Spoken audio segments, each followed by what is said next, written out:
everybody. It's Stephen and Walter here, back for another episode of So Chatty, episode number 180 for March the 28th, 2025. And today we're going to talk about dream machines and possibly nightmares about them. But before that, let's take a look at what I've been working at. And then you're going to see what Walter finally finished. Hold in your excitement for this. Shiver with anticipation. So, these are antlers. This is the top, the first 7 rows of the Tracy Perks, the giraffe quilt. You know, I mentioned on Idiot Quilter this week that I was going to do this particular pattern for our great niece that we just found out was born 5 months ago. Yeah, that was a surprise. Anyways, I'm making this, and I showed it, as I said, on Idiot Quilter, the pattern, so you can check there if you want to see what it looks like. But it's coming along. I have changed the color scheme slightly in what Tracy asked for. Hers were all solids. I'm using some batiks because I wanted some texture, and I'm not using completely all browns. Blue was in the background of the original pattern, but it was a light blue. I like this darker blue, actually, because I think it'll make it stand out better. And, well, you'll see the rest of it as I get it done, and it shouldn't take all that long. And if I get it up here, all right, where's my cursor? Here we go. Looky, looky! Walter finally finished his homework. He's got his bag done. So, some features of this bag. Let us hear about your bag. Well, I decided to change the colors on either side, so each side is unique. Well, I don't know. Here, hold it up. You've got it here. Hold it up. Now let's see. So there's one side. That's one side. Okay. Then the other side is. I mean, the pieces are the same places, but I just changed the colors up a little. Okay. Not that anybody would never notice until you pointed nobody out. would know. But and your straps, you take another look here.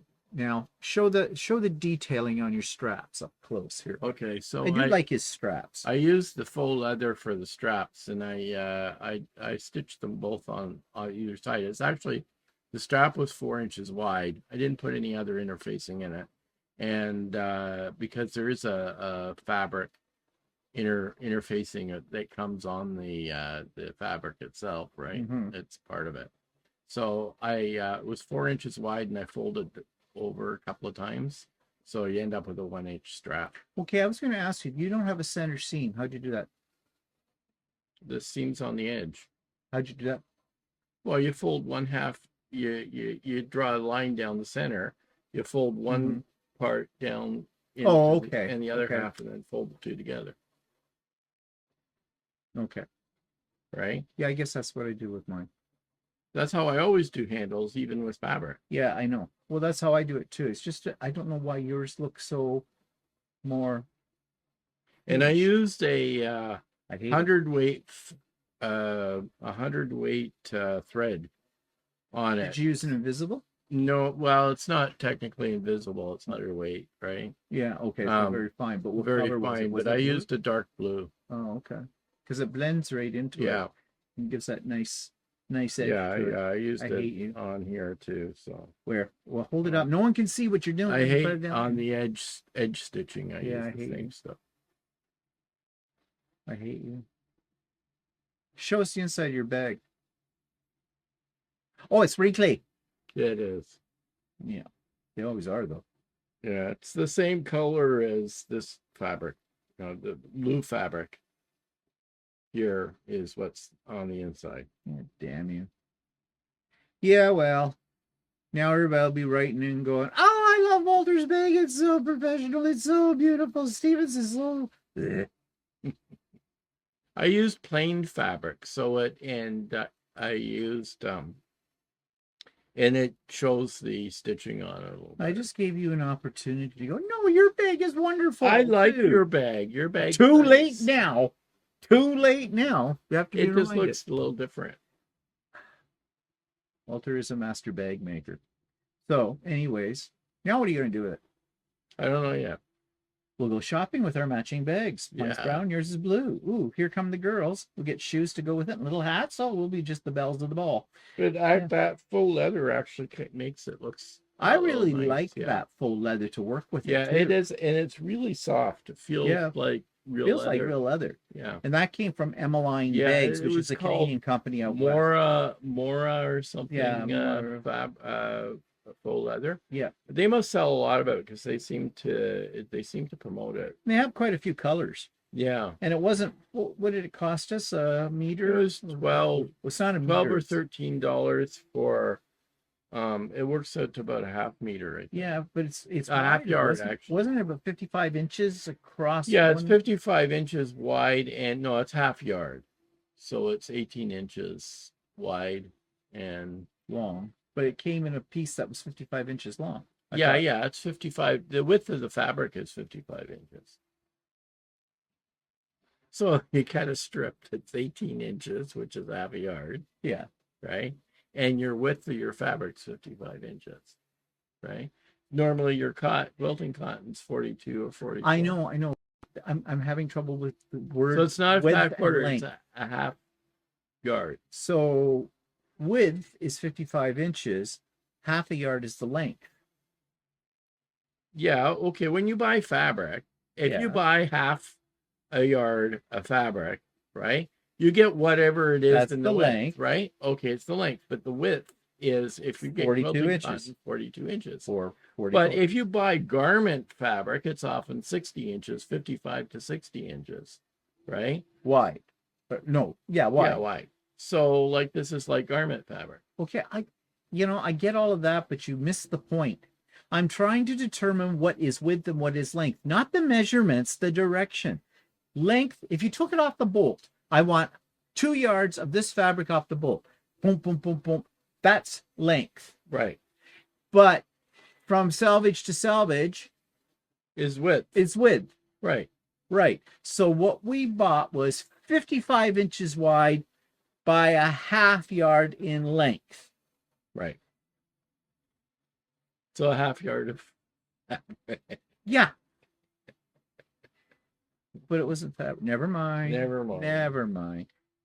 I'm sure people will make comments saying, no, Walter's right. Well, it wasn't wrong. It doesn't matter what kind of fabric you buy. It's just that different fabrics come in different widths. All I wanted to do was to declare what width is and what length is. Not the measurements, just the direction. If it was on a compass, width goes from south to north, or north to south. Well, it depends on which way you turn. Never mind. Never mind. I was a Boy Scout, I know how to read a compass. Yeah. Were you a Boy Scout? No, you're probably a Girl Guide. You're probably a Girl Guide. No, I wasn't a Boy Scout. My parents told me I was not allowed to join Boy Scouts because it was pseudo-military. Yeah, because I think they grew up in Holland during the World War, I don't remember Holland being attacked by Boy Scouts. The Nazi youth. They weren't Boy Scouts. They were Nazis. Well, anyway, my parents didn't like it because they said they didn't like me going into Boy Scouts. So fine, whatever. I said fine. The Dutch. Whatever, the Dutch. Okay, so we've seen the giraffe quilt. We've seen Walter's bag. All right, announcements. Sewing with Stephanie and Stephen as usual, Wednesdays. All are welcome. 9 a.m. Eastern Time start. Links in the show notes. And another link in the show notes. Now let's talk about links in the show notes, people. Okay. I try to make it as clear as I possibly can. This week in the show notes for So Chatty, okay, and in the Idiot Quilter and in my vlog, you will find 2 Zoom links. One is for Sewing with Stephanie and Stephen. That's the second link. The first link is for the pop-up sew day. I used to put it below Sewing with Stephanie and Stephen because that's always there. But I found people were trying to get into the pop-up sew day by hitting the link, the Zoom link for Stephanie and Stephen. And that's not going to get you into the pop-up Zoom, okay? It is clearly titled, okay? It says, right in the first line of the link, Pop-Up Sew Day or Sewing with Stephanie and Stephen. It's right there. So don't hit anything that just pops up on the screen. Look at it, make sure you've got the right one, because this is what happens. I get an email notification when you hit the wrong one, okay, because it's not active yet, because it's the wrong day. And then I get emails from you saying, I've been trying to get in and I can't get in. What's going on? What's the matter? Are you doing this? I thought it was today. Did I get my dates mixed up? I don't know what I'm doing. I don't know what I'm doing. I don't know what I'm doing. So I guess there's idiots that view the Idiot Quilter. Yeah. Now, of course, if you're having a problem, I don't mind helping you out whatsoever. But, help yourself. Read. It's there. It's there. I don't know how I can make it any clearer. And those of you on the mailing list already got the maybe you link. Too bad. Maybe in the future you can put in when things get more advanced, you put an electric shock in when you Oh God, I would love to do that. That would be so much fun with a camera showing it. Yeah. I'd like to see people jump over sadistic buggers. Yeah. Anyways, pop-up sew day this Saturday, March the 29th. I open up the virtual doors at 8. You come, you go, whatever pleases you on that day. Work on whatever you want to work. It's fine and dandy. You do not have to send me an email telling me you're coming or you can't come. I've had a few human interest stories every time I get that. It's not necessary, because if you don't have to register for this or anything, I may have you scared about blacklists. That only applies to retreats, okay? Not to pop-up sew days or anything like that. So, if you're available and you can come, if you can only come for an hour, that's fine too. Whatever works for you. It's there. It's set up to accommodate you. Okay. And speaking of retreats, again, advance notice, the Idiot Quilter Spring Retreat is on Saturday, April the 26th. I know it's a month away yet, but look how time, here we are at the end of March. How time flies when you're having fun.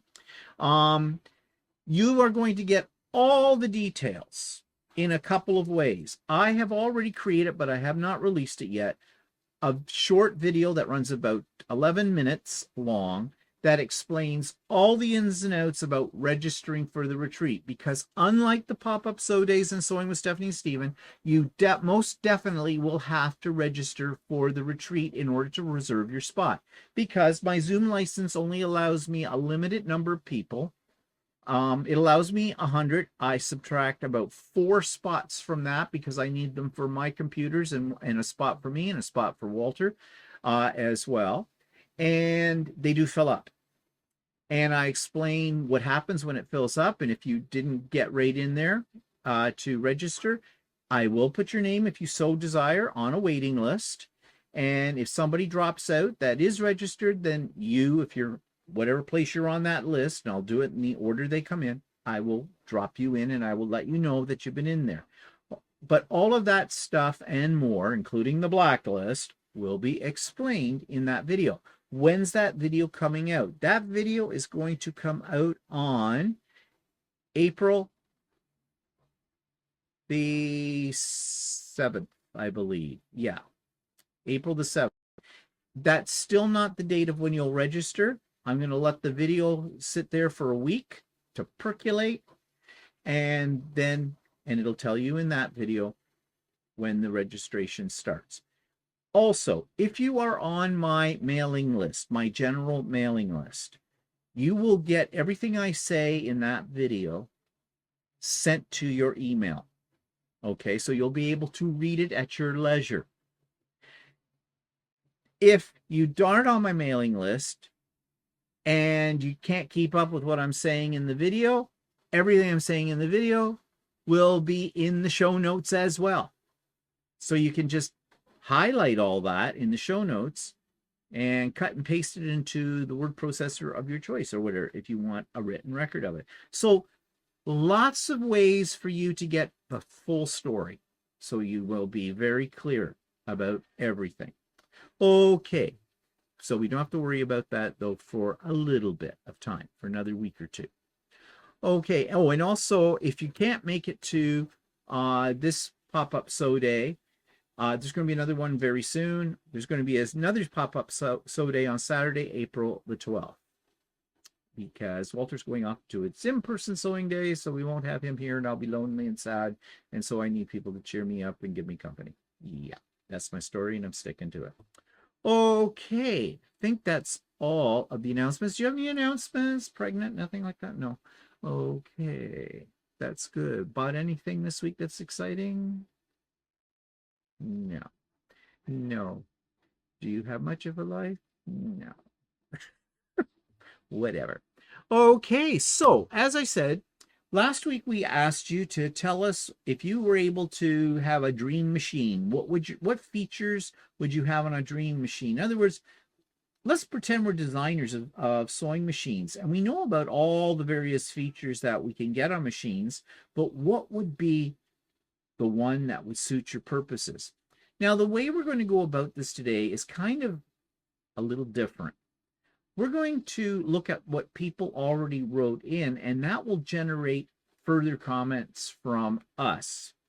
And then we're going to look at what some of the so-called experts, or at least the ones on the internet that, do things about what are the best machines that you can have, and that kind of thing. We're going to look at that. We're also going to talk about what we would like to see on our machines and what we really don't need on a machine. It's just an extra buzzer or bell kind of thing that really doesn't do anything for you.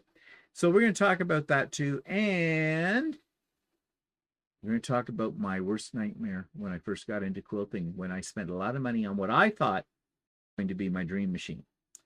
Okay, let's start with comments. So this comes from, I believe it's Cindy Kiefer. And I have 3 comments here today, and these were comments where people really sat down and thought about some things. And, I thought we should give them some airtime on here because you spent considerable thought and effort in putting this together, and thank you very much for it. So Cindy says, I already had my dream embroidery machine, which had features I cannot find today. Unfortunately, it was no longer supported by the manufacturer and discontinued. Isn't that the way? You get something you really like, and then the manufacturer decides, we're not going to work with that anymore. Yeah, that happens all the time. I think that what that really means is they're just not making enough money on it. So she says, time travel back to the 1990s. Picture it, the 1990s. And my Singer Quantum XL 6000. Now, I have a picture of this sewing machine that I'm going to put up here as we look at Cindy's comments. I'd never heard of this machine in my life, probably because it's been discontinued. And there it is. That is let's see if I can blow that up a little bit more. Yeah. That is the Singer XL 6000. And if you're interested in seeing one of these in operation, there are several videos on YouTube. They're old, about this machine, but it's a combo machine. It's a sewing machine and an embroidery machine. And she says she got it in the 1990s. So this machine at that time was probably a little ahead of its time. She says it was a dual machine. However, I used it mainly for embroidery. The features I miss are endless bobbin. There was a compartment in the lower front for a spool of bobbin fill. When the bobbin ran out, it would stop the design and rewind the bobbin. Oh, interesting. So it had a place for a little spool of thread, and when your bobbin was running out, it would stop the embroidery and it would take that spool of thread and it would rewind the bobbin. Well, that is pretty ingenious, I think. I've never heard of that. Then she says you could set up 2 different color spools on the top, the current one for stitching and the next thread change. So there you can see here in the picture, those 2 spools, which are kind of interesting looking spool holders, because it looks like your spool of thread. Now I wonder though, Oh, no, no, it's a spring. Mm-hmm. It's a spring. But what happens if it's hard to tell in this picture, but I wonder if something like my Floriani would fit in that, because it might not be wide enough at the bottom, but nevertheless, you got two of them. That's not a bad thing. I have a whole bunch of spool stands set up on my machine, but now she didn't say though. I would assume you would still have to thread it. Like you wouldn't, you'd only can thread one at a time. So, but anyways, I still think that's kind of a neat feature. She says, number 3, the threads from the spools were set up at the top of the machine ready for threading. Press a button and it threaded right through the machine and through the eye of the needle. Wow. Really? I mean, we all know what an automatic threader is, but that you've got to do all the threading yourself and get it down in the position where the automatic threader can put it through the eye of the needle. But what she's saying here is from spool right through into the needle, it's one action. You don't have to do anything. Now I'm looking at this machine. I didn't look up to see if I could find a video showing you how to thread this machine, but I'm trying to figure out how this works, how it would do that. Must be sort of like the serger, tubes, kind of a thing in it or something. But I mean, does it suck it through? I don't know. Interesting. I know this might be worth pursuing some more to see, because this is very interesting. Then when the design indicated a different color, it would automatically change threads. Huh? I never used that feature as it seemed too good to be true. Yeah. It's almost like your AMS on your... I was going to say, like, holy shoot. And remember, this is the 1990s. This is 30 years ago. And they discontinued this machine. Why? Were there problems with that? I could see a lot of problems. Yeah. Because, the more buzzers maybe and bells, it didn't work as well as it. Maybe not. She says, I did search on YouTube and there are some videos supporting most of this email. I believe this was dropped when they merged with Viking Fath. Well, it could be a lot of times machine manufacturers, if it becomes costly to manufacture something, they don't offer it anymore. But I'm now interested. I should have done this maybe before, but I wasn't. I'll be honest, I didn't really read closely through Cindy's email when I was setting things up today, and I want to go back onto YouTube and see if I can find more about this machine and see if I can find any videos where it shows these features, or on the internet somewhere. I don't know. She says currently she has a Janome 550, which replaced her Baby Lock Endurance 6 needle. Oh, 6 needle machine. Oh, she has a 6 needle machine that I wasn't using to its potential. Oh, well, Cindy, you've really had several really fantastic machines in your life for all of this. So, yeah. Well, one of the things I was thinking in my head for a dream machine was exactly what it says here. If you could put multiple, I was thinking more for a domestic machine than an embroidery machine, but an embroidery machine would be even better, where you could actually set up, say, 3-4 spools of thread. And when you had a color change, it would just automatically... Yeah, well, wouldn't that be called a multi-needle? I guess it would be. Maybe that's why this machine doesn't exist. Maybe, yeah. Maybe at the time, multi-needles weren't that... it's a possibility. For the domestic market. Yeah. That could be a possibility. Yeah. Plus, I can't see the size of this machine, but it kind of looks like your hoop size was pretty limited on it. Yeah, because it doesn't have a very big throat on it and whatnot. But it probably did, because the early embroidery machines, I don't think the designs were very big. No, they probably weren't. So it's probably only a 4x4 hoop, or maybe slightly bigger, maybe 5x7 or something onto that. Interesting though, notice where you attach the hoop, which is the vast majority of the machines attach the hoop that way to it. Though I wonder if that's a module that comes off. It does look like a module that comes off. Again, that the M17 has a module in the Janome machine. Well, see, it looks to me like if the module came off, you'd end up with a free arm machine, right? Yeah. So, yeah. A very, very intriguing machine. Like I said, I'll have to find out more about it. but I could see that being a dream when it automatically threads right from the spool to your needle, and you can put it, it can automatically thread when one it does a color change in the embroidery. And then the whole idea of this rewinding a bobbin itself, I mean, that's pretty astounding. Okay, so that's why I need to see one of these in action. I did find a video actually where this picture came from, where they showed it running, but they didn't talk about any of these other features on it. A woman was trying to sell it actually. Okay, so Maureen writes, I'm a Bernina user. I have a 440, which I've had for about 20 years as a Q20 quilting machine for about 20 years.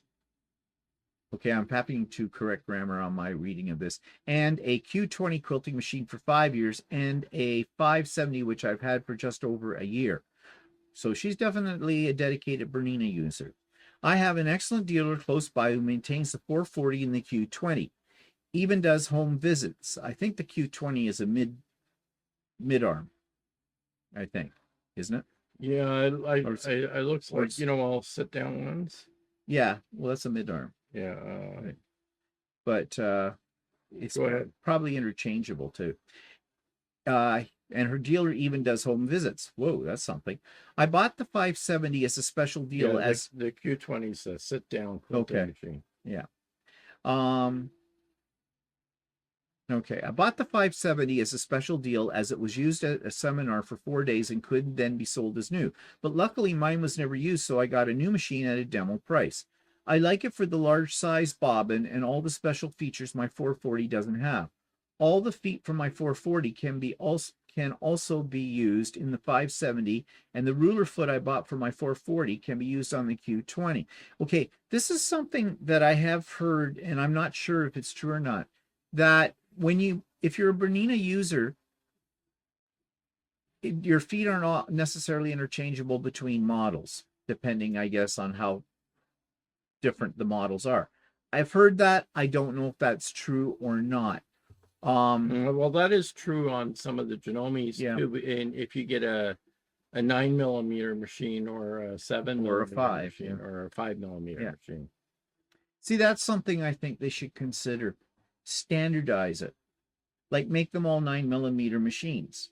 Yeah, but then you'd end up getting the people. Well, yeah, make all the machines 9mm, but I think that, like all manufacturers, like car manufacturers, you buy your bottom of the line model that only does certain things, and then as you move up the ranks, you have more features. Yeah, I guess. Well, it must be done that way to make money. Yeah, that's got to be the impetus for that. Let's see. She says Bernina are one of the main sponsors of our state shows in Australia. Maureen's from Australia. But having said that, Janome and Fath are also strong supporters of all our major shows. As for quilt shops, I wish my okay, it's just going into the other things we asked about quilt shops too. But she has described her machine, but she hasn't really told us what she likes. Well, except that the feet are interchangeable between two of them. So you don't have to buy it, because Bernina feet are extremely expensive.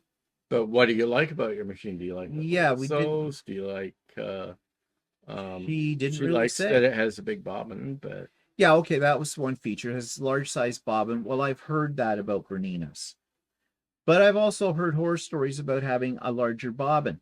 Now that's more on the long arms. Yeah. Because when we got our long arm, our dealer suggested not to get the one with the larger bobbin, because she said as the thread leaves the bobbin, as there's less and less thread in the bobbin, the tension will change and it can cause you a lot of headaches. Yeah, she said better to us for the long arm. She said the problems that she's had with, if she has had a problem with the machines, it's usually the ones with the larger bobbin. Yeah.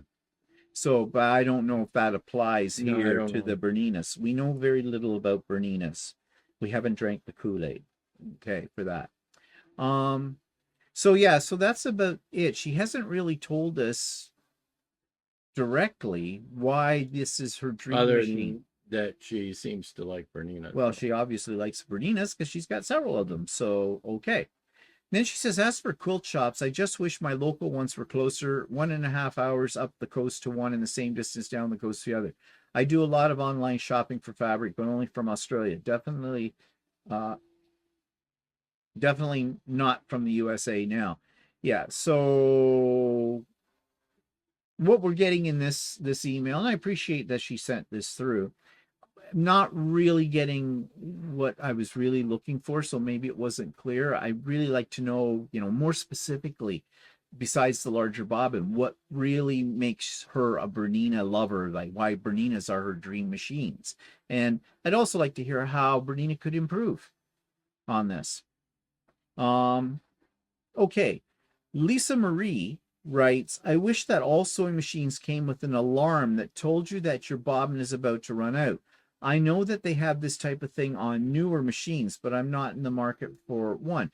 Well, yeah, our Genomes, it's not really an alarm. The machine, my M7, just stops. And a message comes up on the screen saying that you've run out of bobbin thread, replace the bobbin. On the 550E, the same similar thing. You don't really get any kind of a sound or an alarm on it. But the machine stops, so you can't run it anymore. Now on machines, though, maybe she's referring to machines that it just keeps going, and you, unless you're paying real close attention, you don't realize that after you've sewn a whole load of stuff, you have no thread left. My 6700 doesn't have an indicator on it, but I always check. It has a top loading bobbin with the window, so I'm always checking to make sure I have enough. And that's another thing. And I rarely run out. Yeah, and then that's another thing I've heard people say too about the difference between top loaders and side loaders, that because you've got that little clear plastic window, you can see how much bobbin thread you have left, whereas it's not so easy when you've got, especially if you have to reach under your machine, underneath your extended table or whatever, and you can't tell. I believe the Berninas are all side loaders. Yeah, the Berninas are all side loaders. I don't think there are any of the top loaders. But yeah, so the alarm, though, the auditory would be a good thing to have, especially on those machines that just don't stop. Like ours do. Well, mine does. Yours doesn't. No. But mine does. It stops. Okay, so France says, sewing machine improvement idea. Use a small spool of thread for bottom stitch instead of bobbin. So kind of like what they did on this machine, this XL 60, what was it, 6600 or 66,000 by Singer that we were talking about earlier.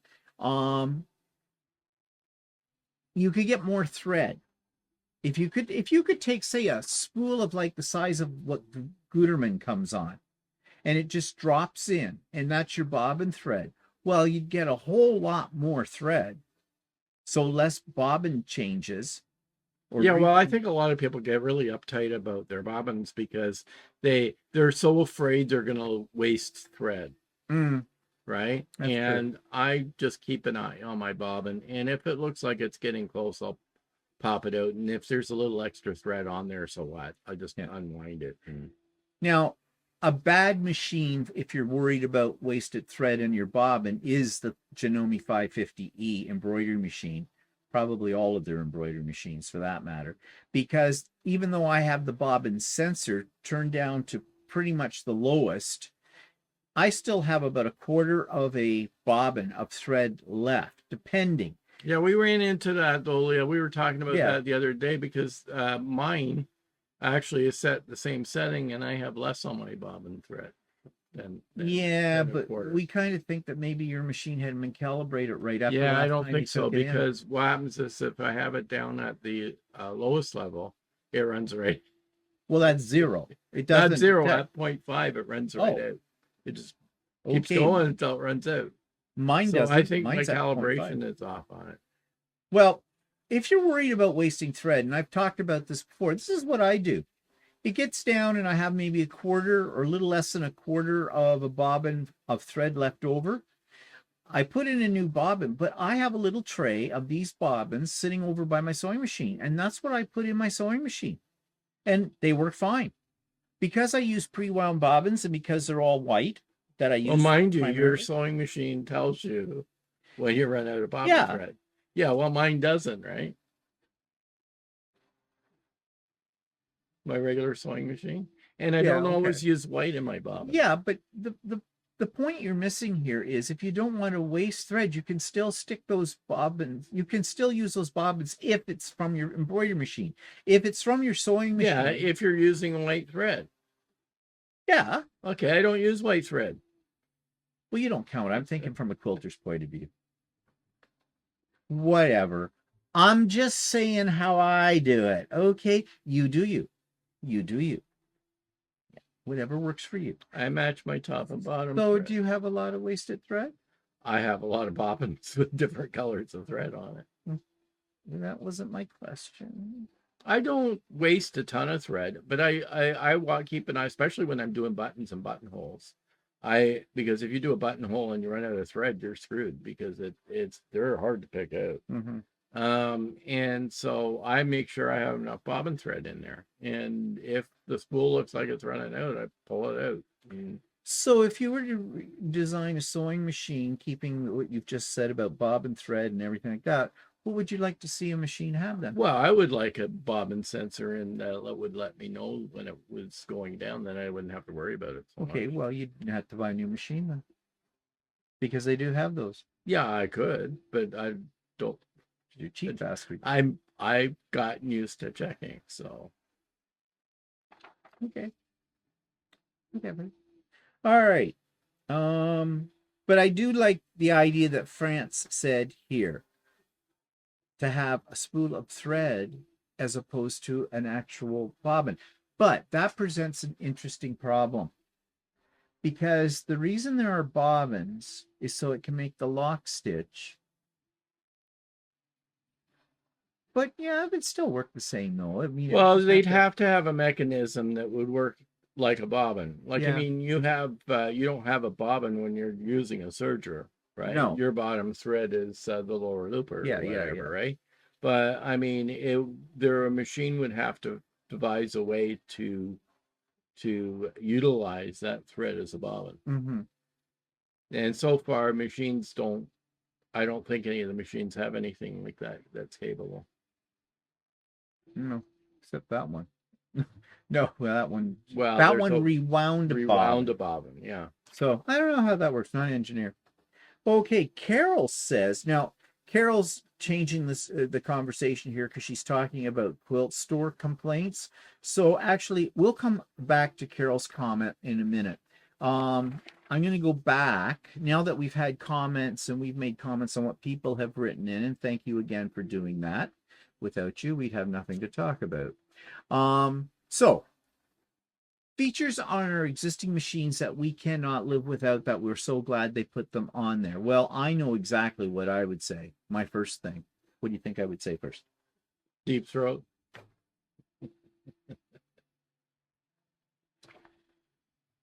Automatic threader. And the thread cutter.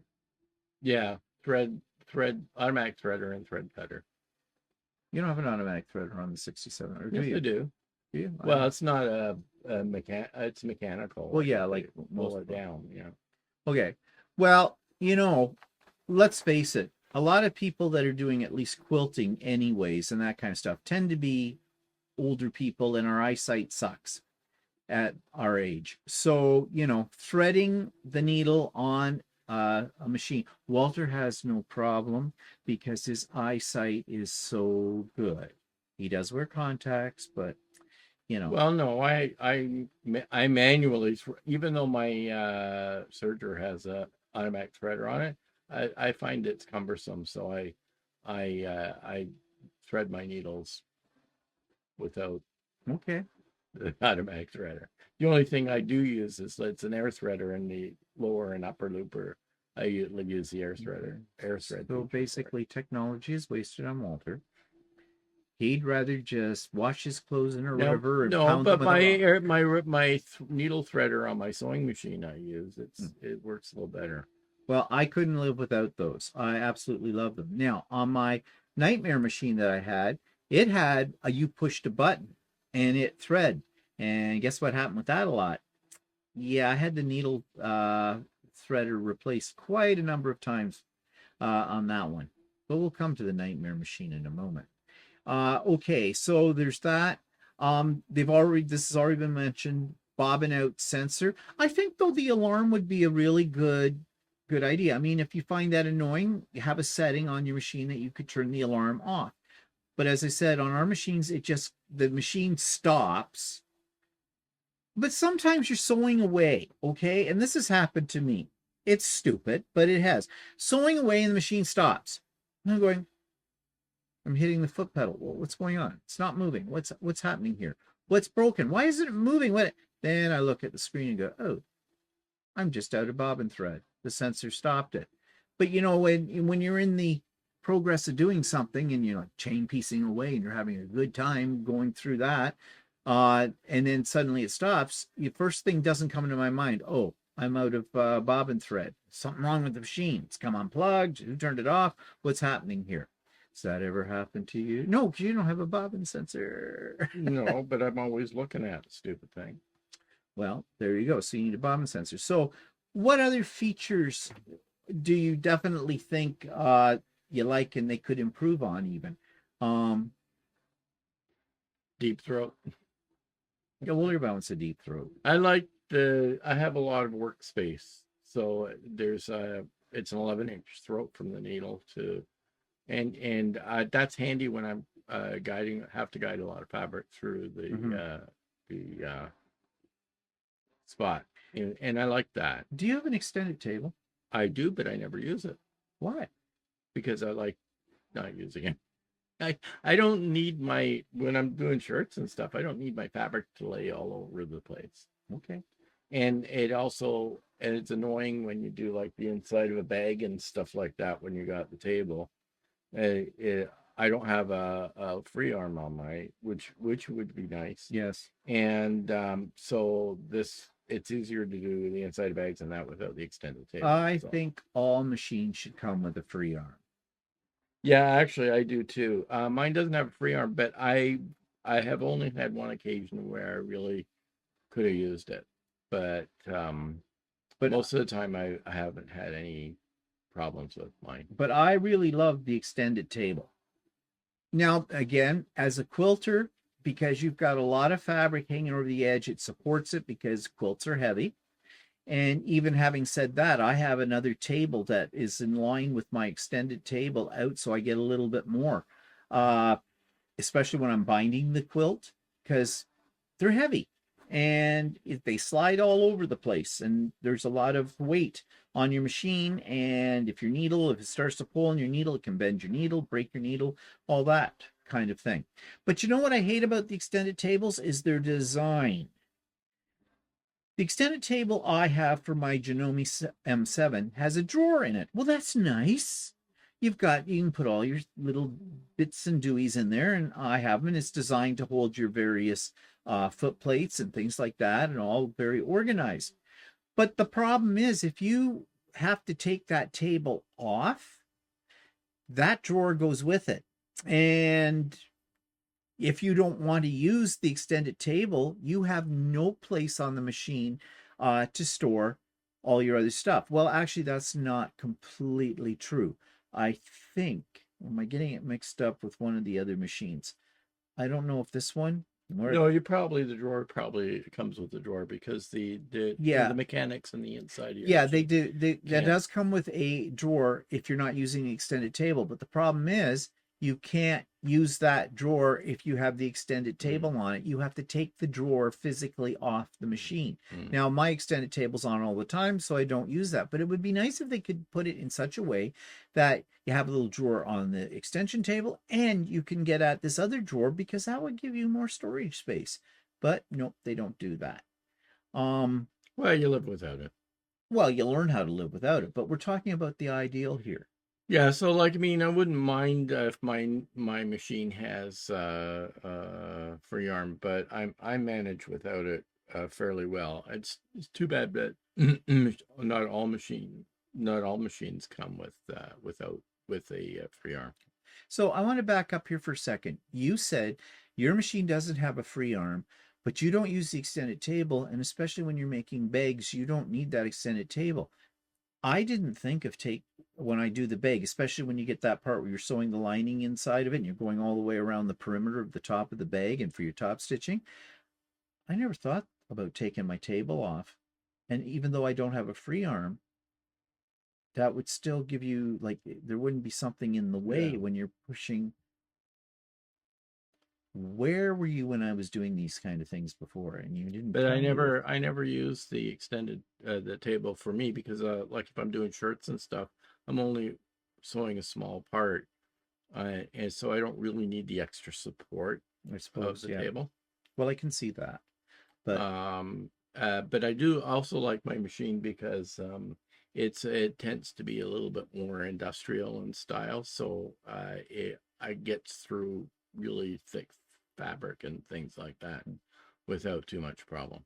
actually, one thing I would like to see on future machines, which apparently this one that we were looking at the beginning of today's program has, I'd like to see it in action, is it would be nice if you had a machine that you could put two threads on, two spools of thread, and when you wanted to use one of the threads or whatever, it was just, it's already threaded up. So you got two needles, you push a button, something goes, flips around, and away you go with the other color.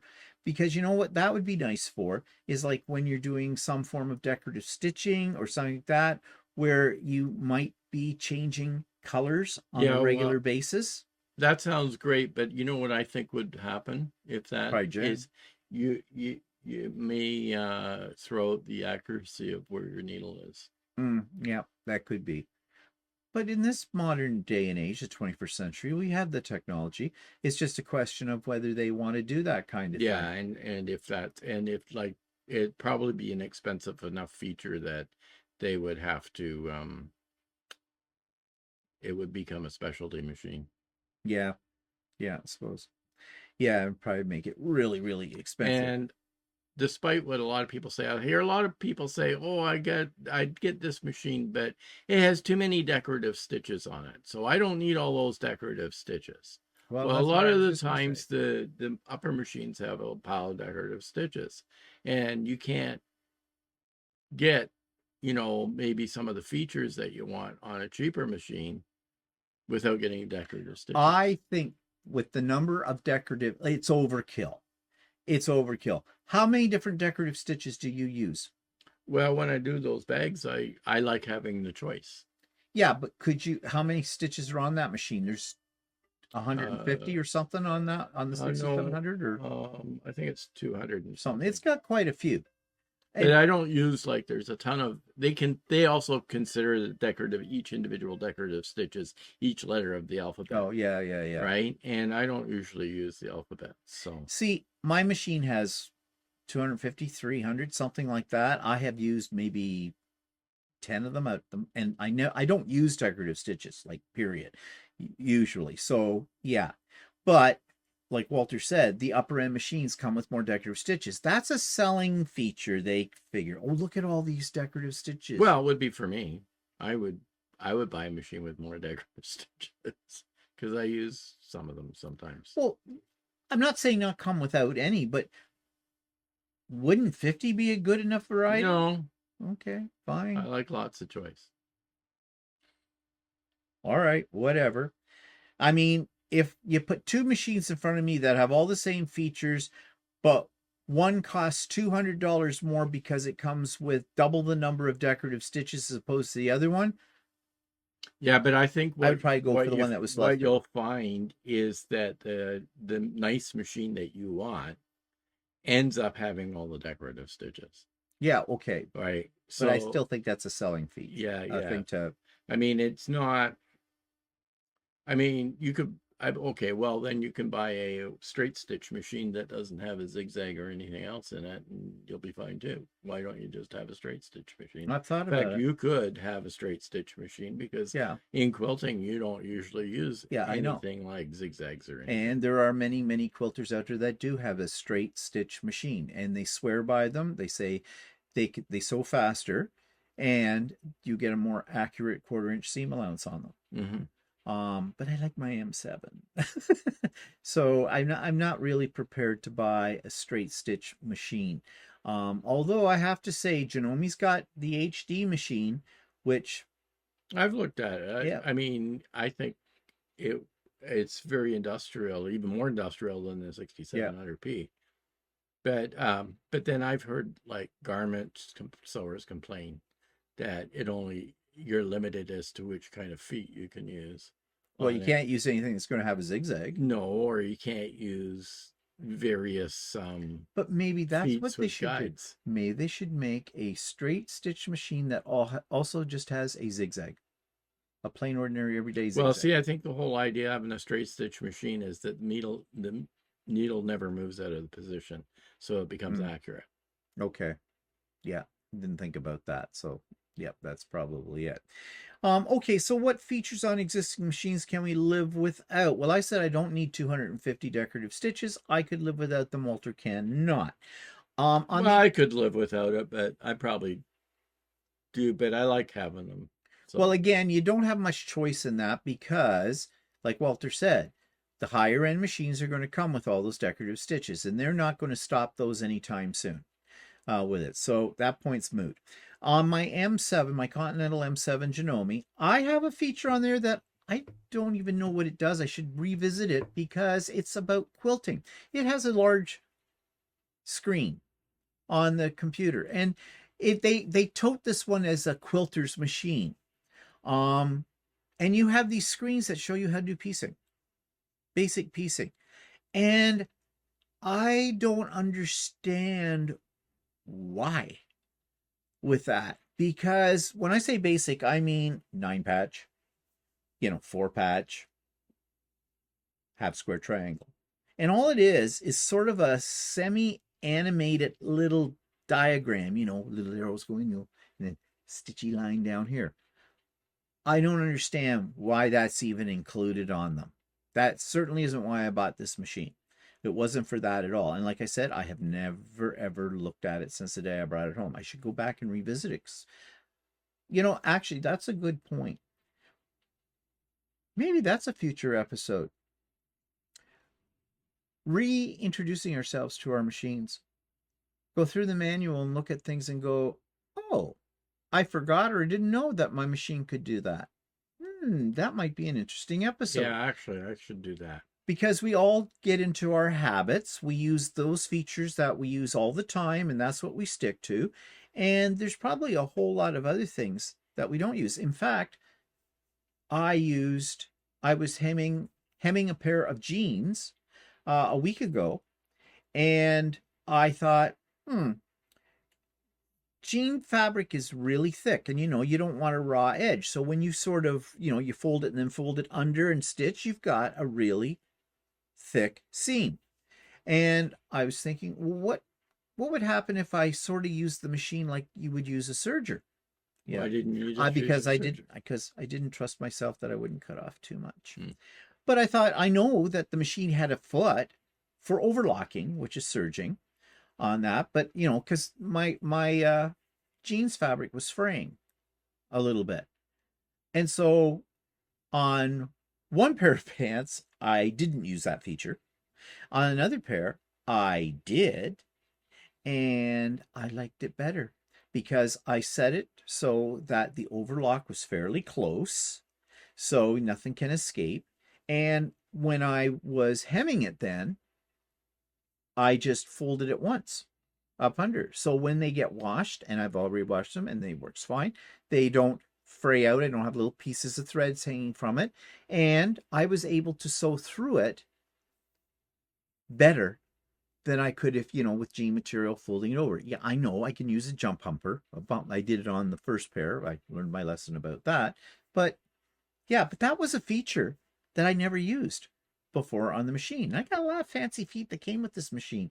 And we have done an episode way back about what these feet do and demonstrated it. But I'm sure there's other features on this machine that I have forgotten about or I've just never ever used. And who knows?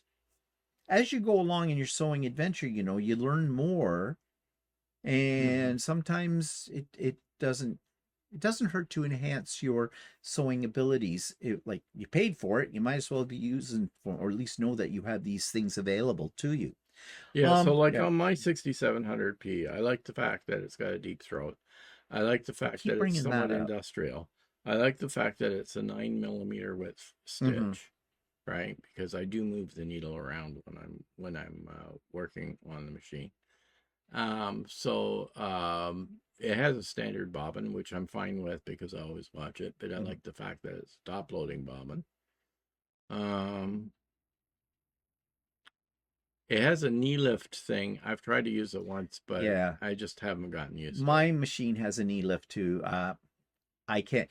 Well, you've got to have your machine positioned in Yeah. such a way that's and if you're short too, like depends on, your Yeah, I knees. think it Where works. they come It up. works. I used it on one project where I had to do a lot of stitching and turning and stitching and turning, Hmm. and it worked good on that project. But most of my projects I don't have to do that, so um, I um, I haven't really gotten used to it. So what things annoy you about that machine?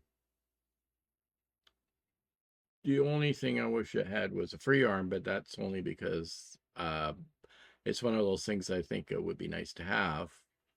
But since I don't have one, I end up I I manage without it. So how's the lighting? It's pretty good. Okay.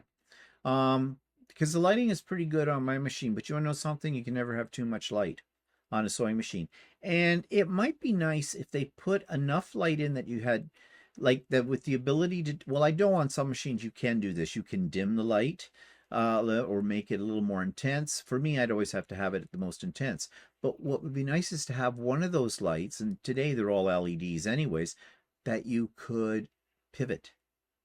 So you could like put a little finer focus in one spot, like right down at the tip of your needle on something you're doing that, you need some real precision there and to see.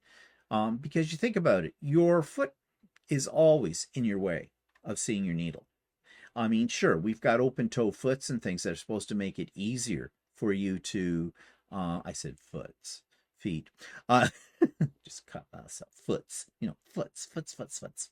Um, but even still with that, I find, at least with my eyes, sometimes I got to get right down in there. Like I'm thinking applique. Okay, when you're doing machine applique, um, if you're using an applique foot, and I do, it's an open toe, but it isn't easy to see the edge. Or when you're using invisible thread. Well, I know what you're going to say. Don't say it. don't use invisible thread. I just can't see what people see in invisible thread. Yeah. Actually, one thing that I have on mine that I don't think I could live without. Well, not I could live without it, but it would be really annoying. Is that when I want to get into my bobbin, I have a button to push and then a needle plate or the what do you call it, the Foot plate. foot plate or whatever, um, will pop off, Yeah. right? Whereas on the 550E, which is the embroidery machine, I have to unscrew that. I Yep. wish all the machines would come with Yep. that, right? Where you could just pop it off. And yours is a manual, isn't it? You push the button in and it forces it Yeah, up. yeah. Mine's not. Mine's automatic. Mine's Oh. electric. And you also have a foot where it automatically moves Oh up and yeah, yeah. down, That's which a I nice don't have. feature. I have to pull it up from the back. Uh, But actually, that's okay. I'm used to it. I don't know. and I can drop my feed dogs electronically. Yeah, I can't do that. I have a Yeah. button on But the see, side. it's a high-end machine that I have. Yeah. Don't you wish you had it? No, Well, actually, you have my first machine. I have thought of buying a more advanced machine, but then I think to myself, well, I got to spend all this money on what for? I'm used to my machine. Cheap Dutchman. Really. So yeah, generally speaking, there isn't much about my machine, my M7, that I don't like. I have a really big throat, 13.5 inches. Mine's bigger than yours. And Yeah, the only thing I I'd have like to have a free arm. is that mine is a little heavy to lug around Oh, with mine's me. very heavy to lug. And so it would be nicer if it was lighter. And I had thought of buying a smaller machine just to take with me to like a retreat or something like that. But then I think it would annoy me because of the throat being smaller, and it's not as industrial as the machine that I have. So Yeah, well, I have a travel machine, which is the Skyline S7. I do like that machine as well, but it always takes me a little bit of time if I'm at a retreat or something with that one to get used to it because things work a little differently in it. Um, but I do like that machine too. But I like my M7. But the reason I have the travel machine too is because of the weight. The M7 weighs about 40 pounds. And I think the 3700 or the 6700P, I think weighs about 32 pounds. I think it's 30 or so. Okay, whatever. I knew you wouldn't agree with me. So why Could am I be not lying? 32, could be 30. It's heavy and it's takes up, That's the but point. It's heavy. I like the fact I'm sewing on the machine. I'm used to sewing if I go somewhere. So Okay, creature of habit. Okay, so those are some of the things there. Now, let us talk about my nightmare machine. When I first got into sewing, and the first real machine I bought, I don't count the cheap old brother for $180, $160 that came from Costco that fell apart. My first major machine is the one he's using still to this day. yeah, it was a can't I can't beat the price. No, free, yeah. 6700P. Excellent machine. At the time, Shirley at Ultimate Sewing told me, she says, this is as close as you can get in the Janome machines to an industrial machine. She says, this thing's a workhorse. It will sew through anything. And she is right. And you've sewn with more things than I have on it because I was only using it for quilting. But like you've gone through like the faux leather, you've gone through multiple layers of fabric and stuff like that, thick seams and everything, and it's never given you Yeah, I think I've gone through as much as 12 layers of fabric yeah. and stuff like And that. you've never had a problem with it, have you? No. Has that machine ever been serviced? Not since I've had it. Yeah, that's another thing we need to do on an episode is take the machine apart and do a deep Yeah, cleaning. We've been saying we're going to do that. I did it yeah, on my M7. yeah. It's not hard. We'll have to review the video. So that could be a future video showing how to deep clean Walter's machine. See how much crap is There's in there. probably some dust bunnies in there. I'm sure they are there. I hear them all the time. They come out at night and go through the refrigerator. Um, they're nasty little things. So yeah, that was my first machine. I love that machine when I had it. But I was in Ultimate Sewing one day early in my career, and they were running a class in there, and a lady had a Janome 15,000 MC 15,000, which is an embroidery machine. Actually, it's a combo embroidery machine, sewing machine. And I was watching this and I was going, oh. First of all, I hadn't even thought about getting an embroidery machine on a serious level. I mean, it enticed me, but and I saw that and I went, oh God, I'd love one of those.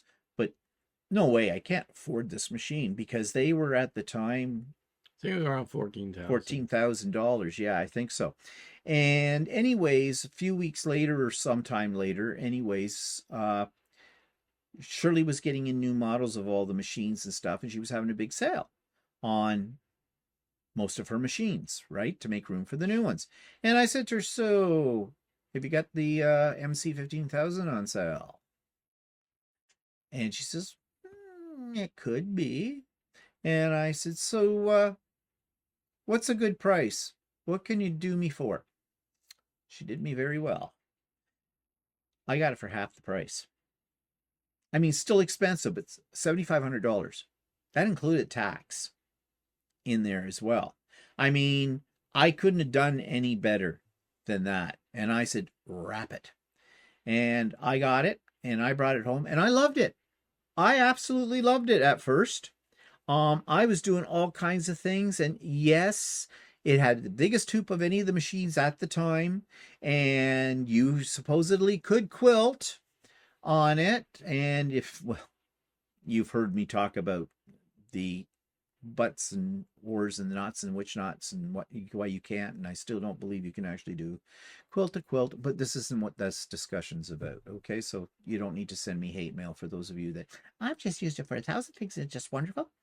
Yeah, and it was great. Now the thing about that machine was it had a module for the embroidery part.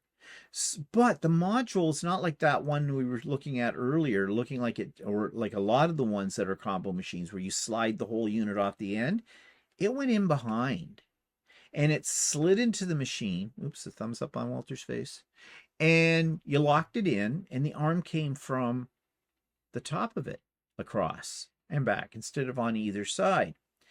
Um, you did, when you wanted to sew with it, there was, the arm would fold away off the unit, which was cool. Okay, so that made life a lot easier. And I did a lot of things on that and got me right into embroidery, plus using it as my main sewing machine as well. Mm-hmm. Then horror story started. It was starting to pull the bobbin case up, like, I mean, right up. It would make this terrible noise. The needle would come up and the pull up the whole bobbin case. I'm not talking just about the bobbin. I'm talking about the case the bobbin drops into. And the needle was going in, when it was doing that, into the bobbin case, and, well, breaking the needle for one thing. And sometimes not always breaking the needle. Sometimes the needle just stabbed right through, punched a hole in it, and stuck there. Yeah, and then when that happened, your bobbin thread start catching on the bobbin holder. Yeah. And you'd have to file down the bobbin holder. Then you had to file down the bobbin holder and that, and then you'd have to eventually replace the bobbin holder, and they were about $45 a pop. And this was happening all the time. It would run for a little while, for a week or two, no problem, and then suddenly it would do this, bang this. And then it was throwing out the timing, of course, on the sewing part of the machine. think, no, one time you were doing, you were trying to do a quilt Yeah. in the hoop, right? And something happened when you were doing it, something pulled or something like that, and all of a sudden your timing went out. Yeah, that was that. Anyways, I took it in, they fixed it up for me, everything was fine. But it was going back to this pulling up the bobbin all the time. We tried everything. I went through over $500 worth of new bobbin cases. It was getting to the point that almost literally every time I went into the quilt store, I was picking up an extra bobbin case just in case, and went through them all. I did all kinds of research about it. Janome will not talk to you. That's the one thing I have against Janome, but I have heard this is the same with most of the major manufacturers. They will not talk to you at all as a customer. They say, see your dealer. I am lucky. You've heard me say before, I have Shirley at Ultimate Sewing. She is an excellent dealer. But other people don't have that luxury, or the dealers are too far away from them, or they've bought their machine online from something, and then they don't have any support with that. So I am very lucky there. Shirley has a wonderful technician who does all her repairs for her machines and everything like that. And Roy was pulling his hair out with what was going on. He was trying everything. Yeah, I know. Like, you would take it in, and Shirley would test it out and everything else. Usually, it was with the embroidery. The embroidery part. Like, I mean, the sewing part seemed to work okay, but then whenever you went to do the embroidery, you'd run into a problem. Yeah. And they tried all kinds of things. They thought they had it fixed, and Shirley would test it out, and it would work okay. And then halfway even through some of her projects, it would go wrong. So they took it and they sent it to headquarters. Janome headquarters, I think, is in New Jersey at the time. Anyways, sent it there. It was gone for a month or something. It came back. Yep, all working. So Shirley and I looked at each other and went, I'm not taking it out of the store until we try it. And she says, no, I think we should try it. Yes. So we tried it. Within 10 minutes. Same problem again. The machine had been out for over a month. Came back from Janome's headquarters. The head honcho should know what they're going on. It was not fixed. I'd had it at this point. I said to Shirley, I'm done with this machine. I want it out of my hair. I want to trade it in. What can you do for me if I get a Continental M7 and I get a Janome 550E embroidery machine? And she did me very well with that. She gave me a really good deal. Well, actually, I'll tell you what she did. It cost me $5,000 with the trade-in of that machine for that. And I think I did very well because The Continental M7 at the time was running around, what was it, 8,000? I think it was around Or was it 6,000. Was it 6,000? Yeah, And then the embroidery machine was running another it what? was about 2,500 at the time. I thought it was 3,000. No, it was about 2,500 at the time. Well, whatever. I thought I did very well. And the best part of it all, anyways, was, and to be, if the truth be told, I'd pay almost any price to get rid of that machine at the time. That's how frustrated I was with it. And it's out of my hair. What did I learn from all of this? I learned that, and I know there'll be people who will argue with me and they'll say they have an all-in-one machine that sews that and they have a Bernina and it works perfectly, never had any problems. And I say, you are lucky and good for you, and I hope you never do. But I'm never, ever going to buy a combination machine again. And I think what his problem, what ended up happening was that when your machine goes out, the timing goes out, then it loses its factory set timing. Yeah. And then anybody else, when they have to readjust it or whatever, anybody else tries to readjust it, they cannot get it back to exactly factory timing. Because they probably have machines for that in the factory. The machine, it's probably machine set. Yeah. And because I have seen videos on YouTube, and you can find them, where there are people who are repair people and they are showing you how to set the timing on your machine. And actually, quite frankly, it doesn't look that difficult, but it's extremely tedious and fiddly in the whole bit. And I can see how. And in the case of the embroidery unit, it's not just if it's a sewing, if it's just a sewing issue, your timing is the needle going up and down in coordination with the bobbin. But on the embroidery unit, it's the needle going up and down and the arm of the moving that has to. So there's an added dimension. So there's an added dimension, yeah, that can cause a problem. Anyways, it was a horror story, and I documented my horror story. And I have a playlist of all my videos that I made about the 15,000. And the first ones you'll see, I'm in love with it. I'm having an orgasm on camera over this machine. By the end of that playlist, yeah, I've got an axe out and there's music in the background going with it. So if you want to see some of those videos or all of them, it'll be entertaining. And you have talked to other people around on the internet. But internet. before you move off that, and let me finish the thought. Okay. You're sure now? Go ahead. Finish it. Oh, I forgot what the bloody thought. Oh, yeah. I have put the playlist link in the show notes so you can explore it yourself. Now, I have people, and this is what Walter's about to talk about. I have had people who have come to my channel recently, and these videos now are about 5-6 years old, and they have gotten their hands on a 15,000, and they have all these suggestions for how I can solve some of the earlier problems I had with it. They haven't seen the whole series. So I recommend, if you're one of those people, you kind of watch the whole series with it, because you will see what was tried and over, and it could be fixed. But I was not the only one, because... Yeah, because there's other people that contacted you and had similar issues. I heard a lot of horror stories about that machine. Now, that machine has been discontinued. It has been replaced by the M17. I wouldn't touch the M17 with a 10-foot pole. I don't trust Jannomi's ability to overcome the problems. I don't know of anybody that owns an M17. I have seen videos on YouTube about how to use them. I have not seen anything telling me that there's been a problem with them, and the M17 was a very expensive machine. It was like $23,000 retail when it came out. I know you can get it for about $10,000 less than that now, which makes me think, not selling well, maybe price themselves out of the market. I don't know, but I still stand by what I said. I will never buy a combination machine. And the M17 is a combination machine. I will never buy a combination machine. And I mean, there's a practical reason for that too. If you only have that machine as your sewing machine and your embroidery machine, and you have to have it serviced, well, you're without a machine.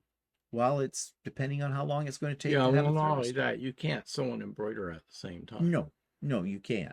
whereas I can now because I have two Yeah. separate machines with it. So yeah, I don't know if this has been helpful for you or not, but just before we go, I did want to come back to that comment about, because one of the questions we asked was about, you know, ideal quilt stores as well. And Carol, was it Carol? We got the pages mixed up here. Yeah, Carol Sews. She wrote, my complaints about online quilt shops are: one, skimpy cuts, except Fat Quarter Shop. FQS is generous with the fabric they cut in-house. Perhaps that's because Kimberly Jolly is a heavy starcher and used to shrinkage. Okay, I have one complaint about the Fat Quarter Shop, and it's more or less Walter ordered from them for, and they are incredibly slow at getting out your shipment. And it's not just because we live in Canada, it's that way. We're not buying from American right now, of course, you know that. But when we, in the good old days, when we could, we didn't because of how long it took. And I've heard people that live right near the Fat Quarter Shop, like maybe a state away or something, have said the same thing. But, you know, your results may vary with that. Other stores seem to attempt to cut exactly, but when the cuts are crooked, you end up with less usable fabric than you paid for after squaring it up. My store's pretty good at that. You're still going to have to square up no matter what, but I know there's a technique where you pull out one thread along the grain or something, and if it starts to go crooked or some, or you rip the fabric and then you pull somehow to get it square. I don't know. I put it on my cutting mat. I lined it up. I think squared it I've off. only ever had one fat quarter that I haven't used fat quarters a lot, but that weren't what I considered cut correctly. Well, I've had a few of those over time. And the problem with when you buy fat quarters, anyways, and I don't think she was talking about the fat quarter shop. She wasn't talking about buying fat quarters. Okay, here.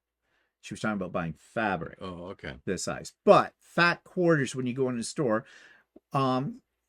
if you're buying fat quarters for a specific project and you need to have exactly what a fat quarter size is supposed to be, you might want to check it. The only thing is, a lot of these stores wrap them up with a band or something, and you can't really take the band off and check them. She also writes, flawed fabric, even quilt quality brands. I realize that with the volume of fabric that passes through large online stores, they can't check everything. But I've received fabric where the flaw is visible on the outside of the fabric where the packer could have seen it. I think the quality of quilting fabric has dropped. I think I would agree with her on that. And I have had fabric that's had a mark on it too. And it's usually in the bloody middle. And if you buy fabric by the bolt, you're not going to see that.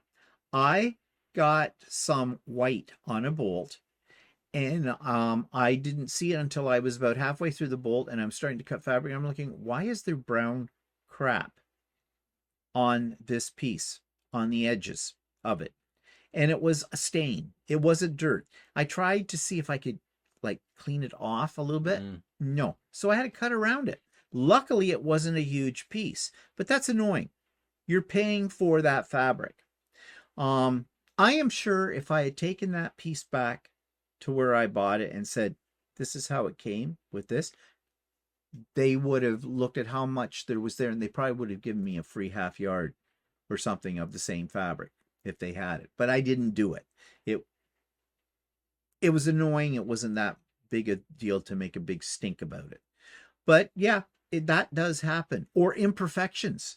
I have seen that. There's been like not a tear, but a pull in the middle of fabric. Or I only ever saw it once, but I had it was almost like a knot, like it was a bump in the fabric. Yeah, that's what I'm talking about. Yeah. So yeah. That's not, but that's part of the manufacturing process. That's not really not the fault of the quilt store in that case. Volume of fabric, I received fabric where the flaws was on the outside. I think the quilt, yeah. I recently received a 3-yard cut of Free Spirit fabric that had loose threads flaw, that had a loose thread Flaw. I guess that's what you mean, but it's threads flaw. In the exact center of the cut piece. I had planned to use that fabric in one solid piece of backing, so there's no way to cut around it. That's true. If it was a backing fabric, that would be very annoying. I also received fabric from 2 other companies that had lots of tiny white spots. One had hundreds, where the fabric was not printed. I wrote to both manufacturers and sent photos when there was a way for me to attach them. One company was very sorry and they sent me 2-yard cuts of each of the 3 fabrics. These new fabrics were perfect. The second company basically said tough luck and said to contact the online quilt store. Their answer was also tough luck because you waited too long to complain. Before these fabric disasters, I was not in the habit of going over my fabric inch by inch as soon as I received it, but I do that now. I'm wondering if you've had these problems too. Well, we just mentioned the ones that we have had. and sometimes you got to watch where you buy your fabric, because there are Mhm. some quilt shops which will buy seconds Yeah. from a manufacturer. So, and that's where the manufacturer may not want to take responsibility, because some places may buy seconds. There was a big fabric store in our area that would carry seconds, Call and Fabric Land. yeah, We're not afraid to call them out. They're going yeah, bankrupt anyways. yeah, and they So would have seconds, and a lot of times you can tell they were seconds, because if you look at the color dots on the side of your on your salvage. fabric on the selvage, if the color dots are misaligned, then it's a misprinted fabric. So Yeah. And their prices aren't cheap on yeah, they fabric. weren't cheap, and It wasn't like you were getting a discount on the they stuff. carried flawed fabric. So Yeah. Another thing I have heard people complain about is some quilt stores uh, don't cut the right length. Um, I have now taken it is a practice because these are from legitimate quilt stores. yeah, Now, maybe I mean it's user error probably. I'm not saying that these stores were purposely trying to cheat you out of it. They didn't realize something, got distracted, thought they had it the right and cut it. But I have when I get things, and especially when I order online, I take them down, I measure them to make sure. I have to say I've been very lucky. I think I've only once been shortchanged, and it wasn't by that much. It wasn't a big problem for me. And in some cases, I have gotten more fabric than um, than what I asked for. I mean, sometimes, I mean, again, I have a very good quilt store in my area, and I've come to the sort of the end of the bolt, and or they've said to me, okay, I've asked for 2 meters. They have 2 meters, 2.3 meters on that. And they said, do you want just what's left? And I'll say, sure, I'll take it. 9 times out of 10, they don't charge me for that extra little bit. But I've been in other places where they do too. So, you know, I think that's a nice thing when, like, it wasn't a lot of fabric, like 0.3 of a meter or something like that. That's only a couple of inches with it. Is it worth their time to calculate how much that's going to be when you go out? You know, it's easier for them to say, just roll it up. What the heck with it? But on the ones that don't, who just say, oh, you want to get you everything? Well, that's to me, that gives me an impression of them being just a little bit on the tight side. And it makes me question whether I really want to deal with them in the future. especially if they have their fabrics at premium prices. Yeah. Yeah. We have a couple of places out in the area around here that are like that. So, yeah. Yeah, because a lot of times that small amount that they have left over isn't even enough for a fat quarter, so they can't really recoup No. that money anyway. Yeah. So But, you know, it's just good. What they are recouping is customer loyalty with that. You know, it goes a long way. Okay, did it long today. I didn't think we'd be that long with it, but we were. But anyways, I hope you didn't fall asleep during it. But it is recorded, so you can always play it back on the parts you fell asleep through. So anyways, that's it. Any final words about any of this? no, Nope. I guess the bottom line is there's no such thing as a dream machine except the machine that you own and that works for you. And if you're happy with it and it does everything you'd like, then you've got a dream machine. yeah, it's your dream. It's your dream. Yeah. Or your nightmare. Yeah, it could be your nightmare too. Yeah. Okay, so don't forget about Pop-Up Sew Day this coming Saturday, March the 28th. Links in the show notes, and I don't know what we're talking about. March the 29th. Oh yeah, this is Thursday. No, Yeah. wait. No, this is March the 28th. Oh, okay. Uh-huh. This is March the 28th. Yeah, but you said March the 20th, Saturday, March the 28th. I mean March the 29th. I stand to be corrected as usual because I'm an idiot. Okay, on that note, we're leaving. Have a good one. Bye, everybody. Bye-bye.